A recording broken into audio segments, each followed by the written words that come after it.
Quisiera decir que la situación ha cambiado, pero no es así.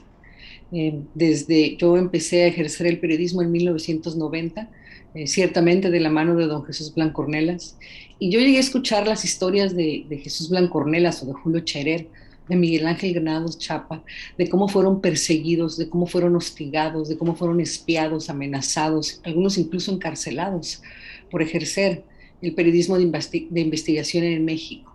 Y yo pensaba en ese entonces, en los noventas, que eh, eh, el sacrificio que habían hecho estos grandes periodistas que tuvimos en México nos había abierto el camino y las puertas a una nueva generación de periodistas para ejercer nuestro oficio en un clima de mayor seguridad.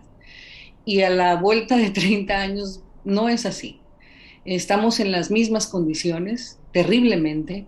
El gobierno espía a los periodistas, el gobierno ataca a los periodistas, y cuando hablo del gobierno me refiero a las entidades de la administración pública que encabezan la administración pública en México, sea un alcalde, sea un gobernador o incluso el presidente de la República.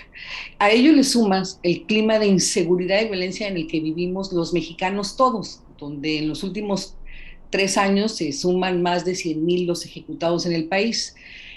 Esta inseguridad no es ajena a los periodistas. En el caso desafortunado y terrible caso del asesinato de Margarito Martínez, cuyos 3 asesinos materiales fueron detenidos hace algunas semanas y vinculados ya a proceso la semana pasada, quedó claro que el asesinato fue por su ejercicio periodístico.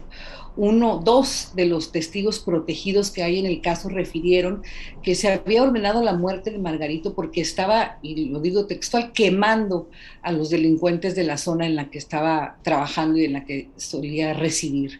Entonces hay un ataque deliberado a la libertad de expresión en este clima de impunidad y de violencia que estamos viviendo en México.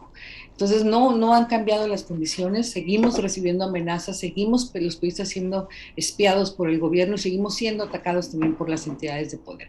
Y un caso muy emblemático en estos momentos que nos sirve para ejemplificar es el de Azucena Uresti. Si recordarán ustedes y quienes nos escuchan no lo saben, en agosto del año pasado, en agosto de 2021, miembros o supuestos miembros del cártel Jalisco Nueva Generación, a través de un video, amenazaron a Azucena Uresti. Es decir, el crimen organizado la amenazó por el trabajo que ella está haciendo en los distintos medios en los que colabora. Y la semana pasada, el presidente de la República, el licenciado Andrés Manuel López Obrador, la exhibe también en otro video en una de sus conferencias mañaneras. Esta situación, y lo dije creo que a finales de los noventas ante el Comité para Protección a los Periodistas, y prevalece hasta ahora, ubica a los periodistas entre dos fuegos, entre las amenazas del narcotráfico y el crimen organizado y las presiones de las entidades de gobierno. Y a eso le sumas el clima de impunidad, de violencia y de corrupción, pues no es un buen momento para el periodismo en México.